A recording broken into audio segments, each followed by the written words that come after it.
श्री शिव महापुराण भाषा द्वितीय रुद्र संहिता 8वां अध्याय। प्रणव व्याख्या। ब्रह्मा जी बोले, हे मुनि श्रेष्ठ, जब हम दोनों का गर्व दूर हो गया तब सबके प्रभु, दीनों के पालक, गर्व प्रहारी अव्यय शिव जी ने दया कर ये गंभीर वाणी सुनाई कि देवताओं, ओ तब उस महानाद को सुनकर मैंने सोचा कि ये क्या है। उसी समय देवों के आराध्य विष्णु जी ने उस लिंग की दक्षिण भाग में सनातन अर्घवर्ण आकार को और उसके उत्तर भाग में उकार को देखा।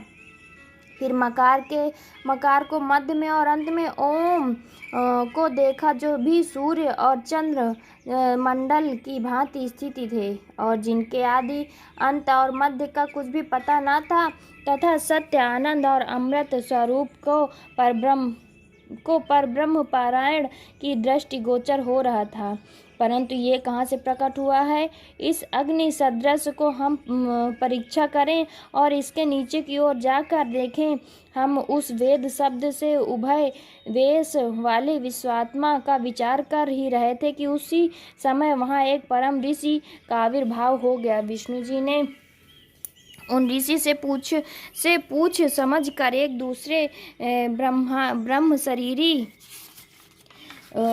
शिव जी का ज्ञान प्राप्त किया, जो अचिंतनीय वाणी से अप्राप्त मन का गम्य नहीं और केवल एक अक्षर ओंकार से ही जाना जा सकता है। वही एक अक्षर रूप श्रित सत्य, परम कारण, सत्य, आनंद, अमृत, परात्पर और परब्रह्म है। उसी एक अक्षर आकार से भगवान बीज स्वरूप अखंड से उत्पन्न ब्रह्मा जी और उसी एक अक्षर उकार से हरि विष्णु परम कारण हैं।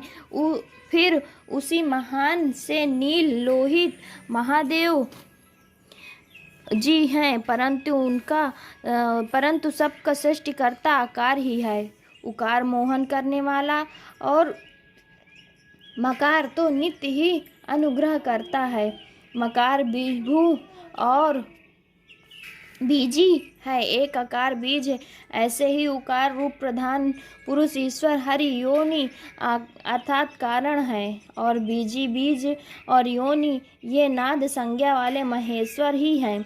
इन्हीं प्रभु बीजी के लिंग से आकार उकार रूप से योनि में गिरकर चारों ओर बढ़ने लगा। उससे सोने का आवेग अर्थात न जानने योग्य और अलक्षण अर्थात लक्षण से रहित एक अखंड उत्पन्न हुआ, जो बहुत वर्षों तक जल में स्थित रहा। 1000 वर्ष के बाद भगवान ने इसके 2 भाग किए।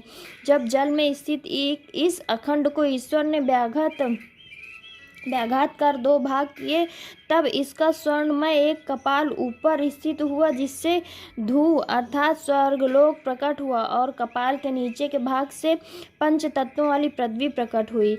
फिर उस अखंड से मकार नामक 4 भुजा वाले भव अर्थात शंकर प्रकट हुए, जो सब लोकों के रचयिता और वही 3 रूपधारी प्रभु हुए।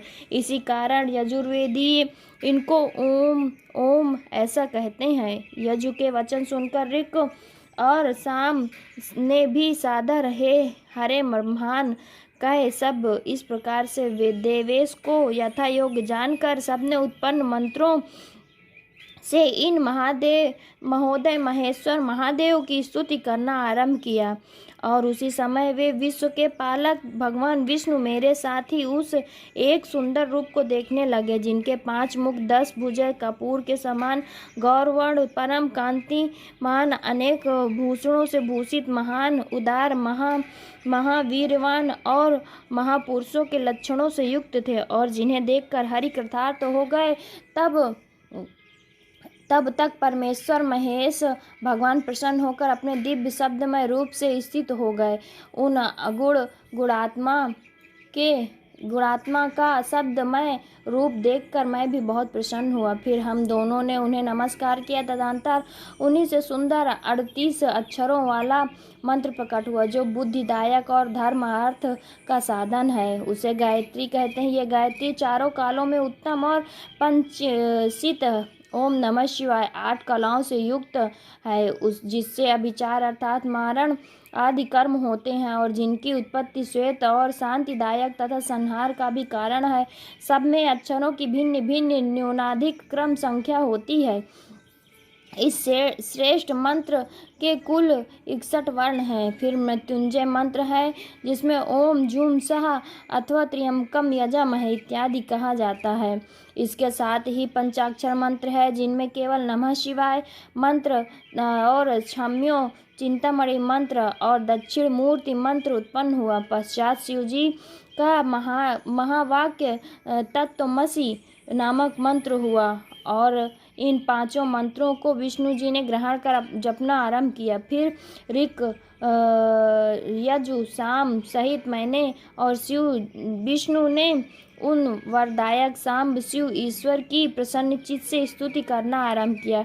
इति श्री शिव महापुराण द्वितीय रुद्र संहिता का 8वां अध्याय समाप्त। भक्तजनों, हर हर महादेव।